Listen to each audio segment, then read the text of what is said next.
ప్రియమైన దేవుని పిల్లలారా, క్రీస్తు యేసు వారి పేరట మీ అందరికీ నా వందనాలు. క్రీస్తుని గురించిన మహాజ్ఞాన సంగతులను నేటి ప్రపంచానికి తెలియచేయటానికి దేవుడు ఎందరినో ప్రవక్తలను, భక్తులను, సేవకులను, బోధకులను ఏర్పరుచుకున్నట్లుగా మనకి తెలుస్తుంది. నేటి కాలములో ఎంతోమంది సేవకులను కూడా దేవుడు ఏర్పరచుకొని తన సత్యాలను, తను రాయించిన గ్రంథములో మాటలను అనేక మందికి బోధించటానికి దైవదాసుల ద్వారా దేవుడు అనేక మందికి దేవుని వాక్యాన్ని అందిస్తున్నట్లుగా మనకి కనిపిస్తుంది. ఇంకపోతే ప్రియులారా, ఈరోజు మనము ఏర్పరచుకున్న భాగం ఏంటంటే, ఈరోజు మనం మాట్లాడుతున్న అంశం గురించి మనం ఆలోచిస్తే, నేడున్న సమాజములో ఇంచుమించు 800 కోట్ల మంది నేటి జనాభా. ఈ 800 కోట్ల మంది జనాభాలో అందరూ కూడా బలహీనపడిపోతున్నట్లుగా మనకు కనిపిస్తుంది. అందరూ కూడా బలహీనపడిపోతున్నట్లుగా, దేవునిలో బలముగా ఉండలేకపోతున్నారు, దేవునిలో బలమైన సాధనాలుగా నిలబడలేకపోతున్నారు. ఎందుకు అని మనం ఆలోచిస్తే ప్రియులారా, దేవునిలో బలముగా సాధనాలుగా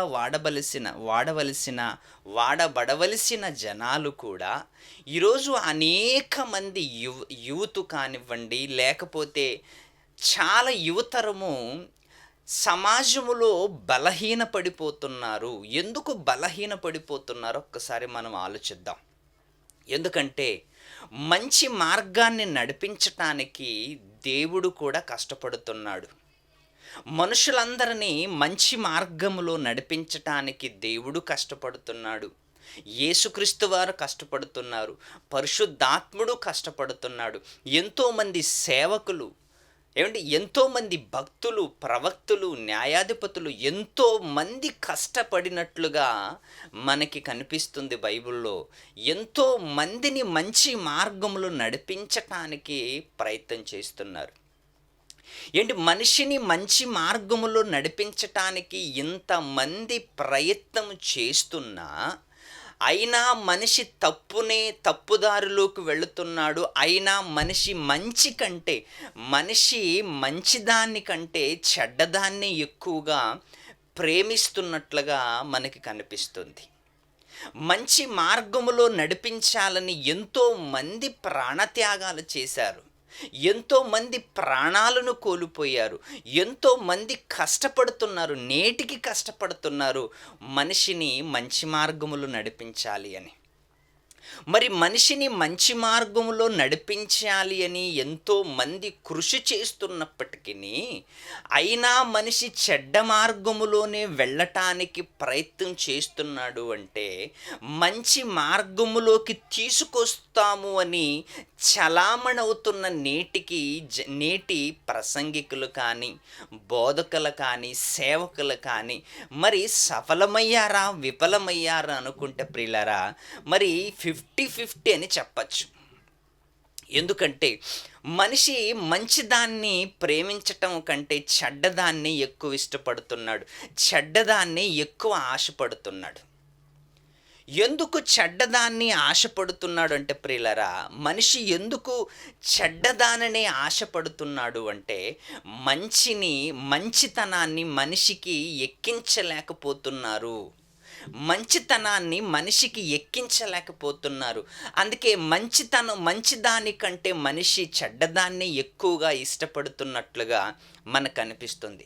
చూడండి, ఈరోజు ఎక్కడ చూసినా ఏ ఒక్కరిని మీరు గమనించండి, మంచిదానికి మనిషి తొందరగా ఆకర్షితం కాడు, కానీ చెడ్డదానికి మనిషి తొందరగా ఆకర్షితులైపోతున్నారు. ఈరోజు చెడ్డ కార్యక్రమాలకి తొందరగా చెడ్డ కార్యక్రమాలకి తొందరగా ఆకర్షితులైపోయి బలహీనపడిపోతున్నారు. ఇంతకీ మనిషిని మంచి మార్గములో నడిపించటానికి ఎంతో మంది ప్రయత్నాలు చేస్తున్నా సఫలమవటం లేదు, విఫలమవుతున్నారు. చెడ్డదానిలోకి నడిపించటానికి, తప్పు మార్గములోకి నడిపించటానికి ఎంతమంది ప్రయత్నం చేస్తున్నారు అంటే ప్రియులారా, ఎంతమంది ఏమి కాదు, ఒక్కడే ప్రయత్నం చేస్తున్నట్లుగా మనకు బైబిల్లో కనిపిస్తుంది. ఎందుకంటే మంచి మార్గములో నడిపించటానికి వందల మంది కనిపిస్తారు, మనకి వందల మంది కనిపిస్తారు.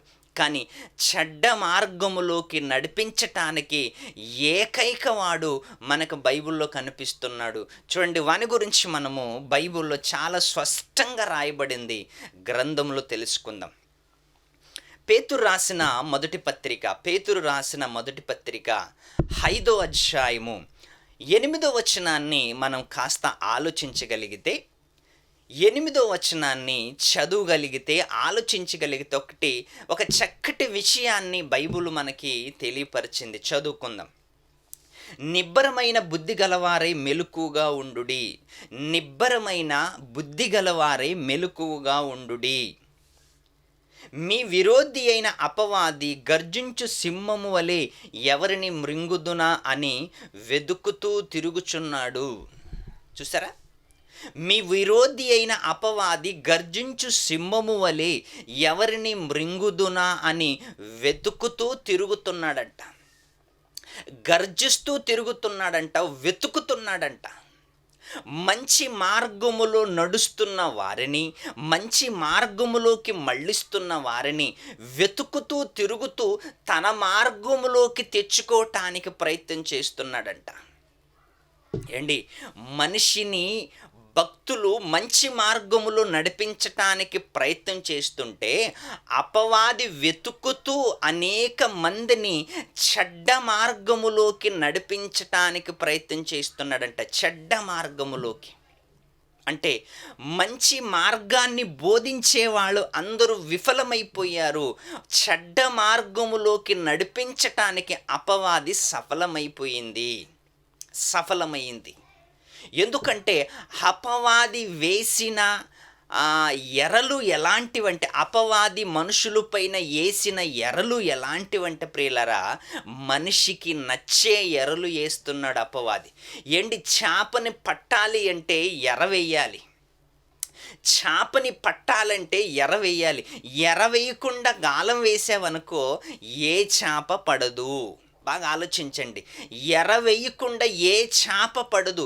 ఇప్పుడు అపవాది వల వేశాడు, గాలం వేశాడు, ఆ గాలానికి ఎర కూడా వేశాడు. ఆ ఎరలు ఏంటి అంటే ప్రియులారా, లోక సంబంధమైన ఆశలు అనే ఎరలు వేశాడు మనిషి పైన. ఎవరు పడిపోకుండా ఉంటారండి? ఇదిగో నీకు కేజీ బంగారం ఇస్తానంటే పడిపోతాడు. ఇదిగో నీకు ఎకర పొలం ఇస్తానంటే పడిపోతాడు. ఇదిగో నీకు మంచి బంగ్లా ఇస్తానంటే పడిపోతాడు. అమ్మాయికి పడిపోతాడు. ఏంటి, ప్రతి దానికి పడిపోతాడు ఈరోజు.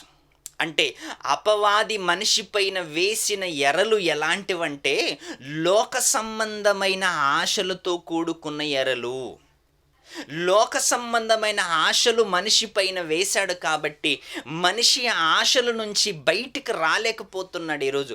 చూడండి, ఎవరిని చూసినా, ఎవరిని కదిలించినా, ఈరోజు ఎవరిని కదిలించినా అందరూ బిజీగా ఉన్నారు. అందరూ వాళ్ళ కార్యక్రమాలలో ఉన్నారు. ఏదో సంపాదన వెనకాల పరిగెత్తుతున్నారు. సంపాదన ముసుగులో పడిపోయారు. సంపాదించటానికి జీవితం అంతా కూడా వృధా చేస్తున్నారు. అంటే అలాంటి ఎరలు అపవాది వేశాడు.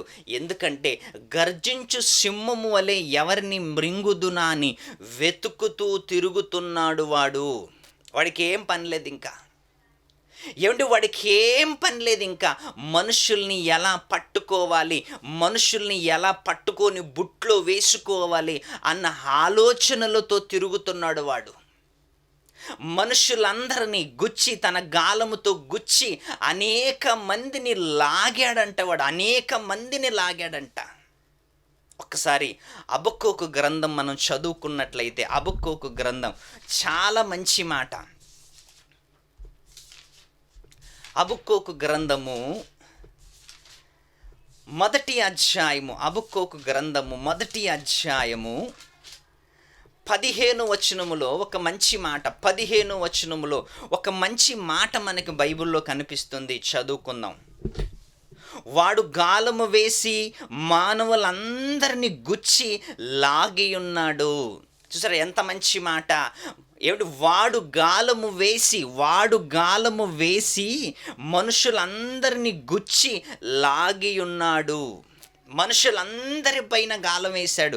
మనుషులందరి పైన ఒట్టి గాలం వేయలేదు, ఆశలనే ఎరలు వేశాడు. గాలానికి ఎరలు వేసి మనిషిని గుచ్చి లాగుతున్నాడంట. మన బలహీనతలు వాడికి తెలుసు. అసలు మనం దేనికి పడిపోతున్నామో వాడికి తెలుసు. నీవు అమ్మాయికి పడిపోతున్నావా, నీవు డబ్బుకు పడిపోతున్నావా, నీవు బంగ్లాకు పడిపోతున్నావా, నీవు పొలానికి పడిపోతున్నావా, నీవు భోజనానికి పడిపోతున్నావా, లేకపోతే నీవు అందానికి పడిపోతున్నావా, నీ బలహీనతలేంటో వాడికి తెలుసు. మన బలహీనతలేంటో వాడికి తెలుసు. కాబట్టి లోకమనే ఎరలు, లోక ఆశలనే ఎరలు మన పైన వేసి మనల్ని గుచ్చి లాగి ఉన్నాడు అంటుంది బైబిల్. ఏమంటుంది? మరొకసారి చదువుకుందాం. వాడు గాలము వేసి మానవులందరినీ గుచ్చి లాగి ఉన్నాడు, ఉరులు ఉగ్గి చిక్కించుకొని ఉన్నాడు. ఆ ఉరికి, ఆ గాలానికి లోకాశలనే ఎరలు వేశాడు ప్రియులారా. ఆ గాలానికి లోకాశ అనే ఎరలు వేశాడు. కాబట్టి ఈరోజు మనమందరూ వాని బుట్టిలో పడిపోయాం. ఈరోజు నేను బలవంతుడునండి అనుకున్నవాడు కూడా బలహీనుడైపోతున్నాడు. నేను పవిత్రంగా ఉండి సేవ చేస్తానండి అనుకున్నవాడు కూడా, నేను దేనికి తగ్గను అనేవాడు కూడా బలహీనుడైపోయాడు. ఈరోజు సేవలోకి వచ్చిన వాడు సేవ చేస్తూ బలహీనపడిపోయాడు, లోకాశల్లో పడిపోతున్నాడు. ఈరోజు దేవుని సేవలోకి శరవేగంగా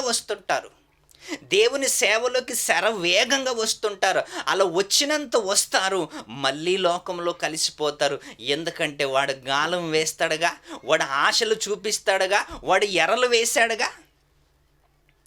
వాడి గాలానికి పడిపోయిన సమాజము ఎందరు లేరు చెప్పండి? వాని మాయలో పడిపోయిన వాళ్ళు ఎందరు లేరు చెప్పండి? వాని ముసుగులో పడిపోయిన వాళ్ళు ఎందరు లేరు చెప్పండి?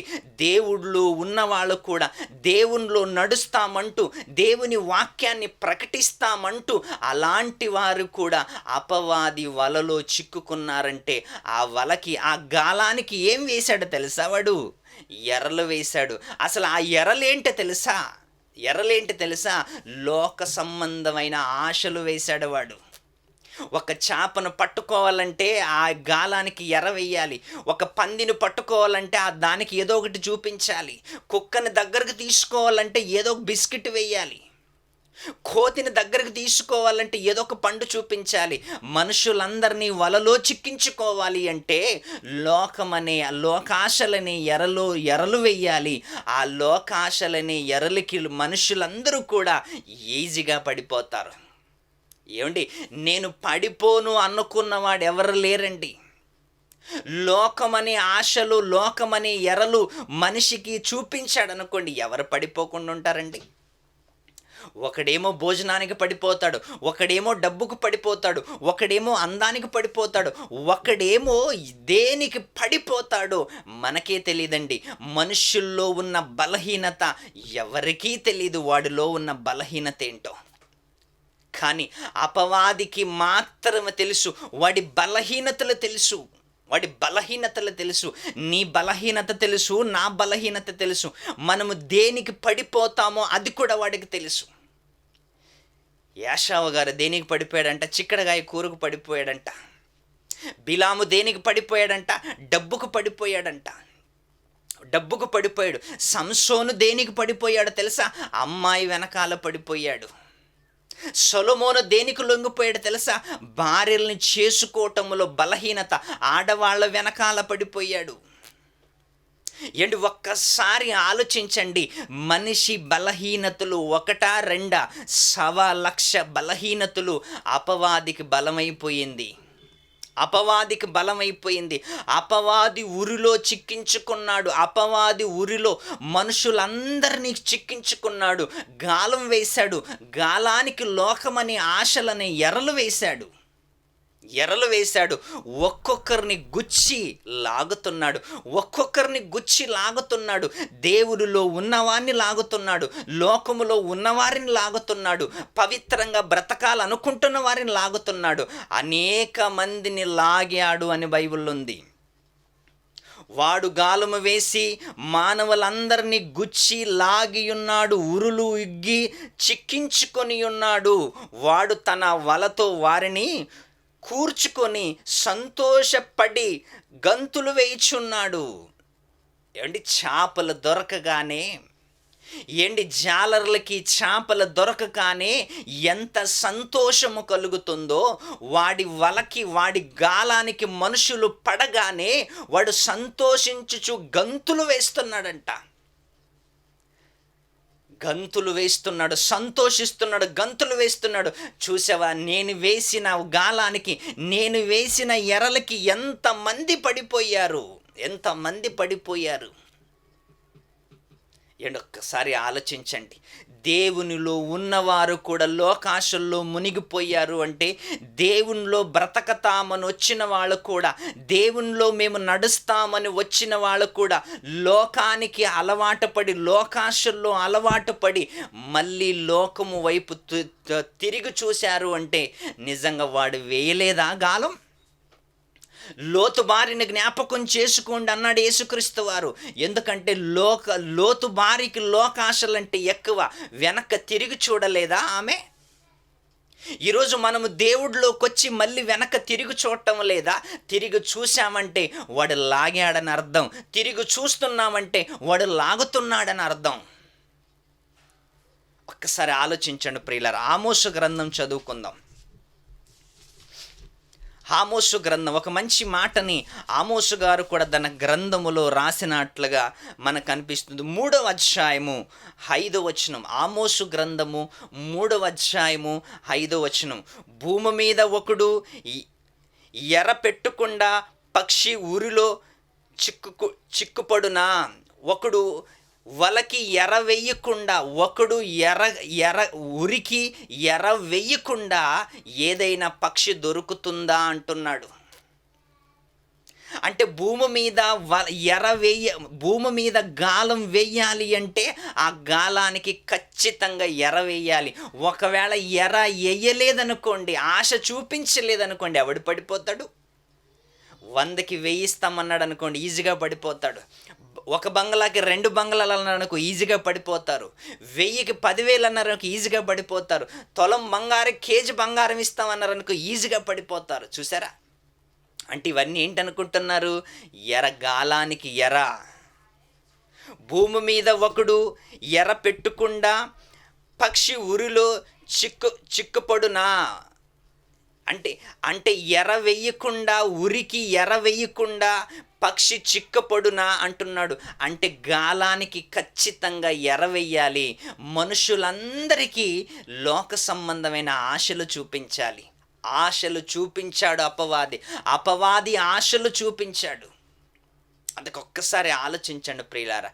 దేవునిలో ఉంటాము అనుకునే వాళ్ళందరూ కూడా ఈరోజు దేవునిలో నడుస్తున్నాం, దేవునిలో మేము బలవంతులం అనుకునే వాళ్ళు కూడా ఈరోజు సమాజములో బలహీనులైపోయారు. మేము బలవంతులమండి అనుకునే వాళ్ళు కూడా ఈరోజు బలహీనులైపోయారు. ఎవరు పడిపోలేదు చెప్పండి?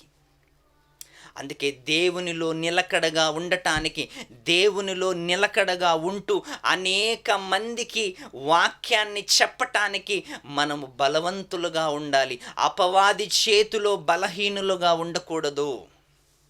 అపవాది చేతిలో బలహీనులుగా ఉండకూడదు. ఎందుకంటే అపవాది ఉరిలో, అపవాది వలలో, అపవాది బుట్లో మనం పడిపోయాము అంటే ప్రియులరా, మన సంగతి ఇంకంతే. అందుకే భూమి మీద ఎవరిని మృంగుదునా అని వెతుకుతూ తిరుగుతున్న వాడి చేతిలోకి మనము చిక్కుకోకుండా దేవుని చేతిలో పడాలి. దేవుని చేతిలో మనం ఉండాలి. దేవుని చేతిలో బలవంతుల్లా మనము వాడబడాలి ప్రియులారా. అపవాది చేతిలో బలహీనులుగా ఉండకూడదు. బలవంతుని చేతిలో, దేవుని చేతిలో బాణాలుగా ఉండాలి అంటుంది బైబిల్ మనకి. అసలు ఈరోజు మన ఆశ ఏంటి? మన ఆలోచన ఏంటి? మన ఆశలేంటి? మన ఆలోచనలేంటి? అసలు మన జీవితం ఏంటి? ఒక్కసారి ఆలోచించండి ప్రియులారా. కీర్తనల గ్రంథం 124వ అధ్యాయం ఒక్కసారి చదువుకుందాం. కీర్తనల గ్రంథము 124వ అధ్యాయము 7వ వచనాన్ని ఒక్కసారి చదువుకుందాం. పక్షి తప్పించుకున్నట్లు మన ప్రాణము వేటకాడి ఉరి నుండి తప్పించుకొని ఉన్నది. ఒక చక్కటి మాట బైబిల్లో రాయబడింది. పక్షి తప్పించుకొనున్నట్లు మన ప్రాణము వేటగాని ఉరి నుండి తప్పించుకొని ఉన్నది.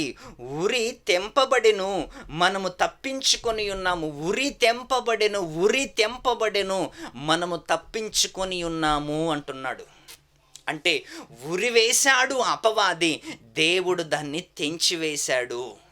అపవాది ఉరివేశాడు, దేవుడు దాన్ని తెంచివేశాడు. ఎలా తెంచివేశాడో తెలుసా? క్రీస్తు యేసు ద్వారా తెంచివేశాడు. అపవాది బుట్లోకి వెళ్ళిపోయాము, అపవాది మాయలోకి వెళ్ళిపోయాము, అపవాది నీడలోకి వెళ్ళిపోయాము, అపవాది చేతిలోకి వెళ్ళిపోయాము. కానీ అపవాది మనలందరినీ గాలము వేసి గుచ్చి లాగుతున్నప్పుడు ఆ ఉరిని తెంచేశాడంట. ఎవరు? యేసుక్రీస్తు వారు. చీకటి సామ్రాజ్యాన్ని కూలదూర్చి చీకటి సామ్రాజ్యానికి అంతము కలిగించటానికి ఇదిగో యేసుక్రీస్తు వారి లోకానికి వచ్చేసి ఏం చేశాడంట? మన పైన వేసిన ఉరిని, మన పైన విసిరిన గాలమును తెంచేశాడంట యేసుక్రీస్తు వారు. ఏమనుంది అక్కడంక? ఉరి తెంపబడెను, మనము తప్పించుకొని ఉన్నాము. అంటే మనలను తప్పించింది మనమే కాదు, మనల్ని తప్పించుకోలేదు. మనల్ని తప్పించటానికి, మన పైన వేసిన ఉరిని తెంపటానికి ఇదిగో ఆ లోకము నుంచి ఈ లోకానికి యేసుక్రీస్తు వారు వచ్చారు. తన ప్రాణాన్ని త్యాగం చేశాడు, మన కోసము రక్తము కార్చాడు, మన కోసము సిలువనెక్కాడు, మన కోసము ఎన్నో త్యాగాలు చేశాడు. మనల్ని అపవాది ఉరిలో నుంచి తప్పించాడు. ప్రియులారా, మనల్ని అపవాది ఉరిలో నుంచి తప్పించాడు. అపవాది వేసిన గాలము నుంచి వేటగాడు ఎలాగైతే పక్షి కోసము, ఎలాగైతే జంతువు కోసము వేటగాడు పరిగెత్తుతున్నాడో, అపవాది కూడా మనుషులందరినీ కూడా గాలము వేయటానికి, గుచ్చి లాగటానికి లోకాశలని ఎరలు వేసి మనుషులందరినీ గుచ్చి లాగుతున్నాడంట. వారు గుచ్చి లాగుతున్నప్పుడు, వారు వలలో పడిపోయినప్పుడు వాడు గంతులు వేసి సంతోషిస్తున్నాడంట. మనిషిని మంచి మార్గములో నడిపించటానికి తండ్రి అయిన దేవుడు, యేసుక్రీస్తు వారు, పరిశుద్ధాత్ముడు, భక్తులు, ప్రవక్తులు, న్యాయాధిపతులు, రక్షకులు ఎంతో మంది పనిచేస్తున్నప్పటికీ అపవాది శక్తులు, అపవాది వేసిన ఎరలు, అపవాది విసిరిన లోక ఆశలనే ఎరలు మనిషికి ఎక్కువగా ఆకర్షితం చేస్తున్నాయి. ఈరోజు మనిషి ఎక్కువగా వాటికే లొంగిపోతున్నాడు. ఈరోజు మనిషి ఎక్కువగా వాటిని ప్రేమిస్తున్నాడు. ఎందుకంటే అవి శాశ్వతం అనుకుంటున్నాడు. అపవాది వేసిన ఎరలు శాశ్వతం అనుకుంటున్నాడు. ఇల్లే శాశ్వతం, బంగారమే శాశ్వతం, కుటుంబమే శాశ్వతం, అమ్మాయి శాశ్వతం. ఇలా అనుకొని దేవుణ్ణి విడిచిపెట్టి అపవాది ఉరిలో చిక్కుకొని ఆడు గంతులు వేస్తుంటే వీడు కూడా గంతులు వేస్తున్నాడు.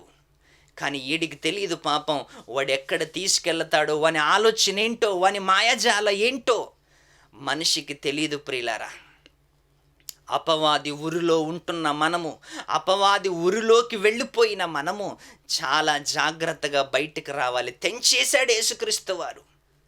యేసుక్రీస్తు వారి దగ్గరకు రావాలి, దేవుడి దగ్గరకు రావాలి. మనము దేవుడి దగ్గరకు రావాలి. దేవుడి దగ్గరకు వచ్చావా?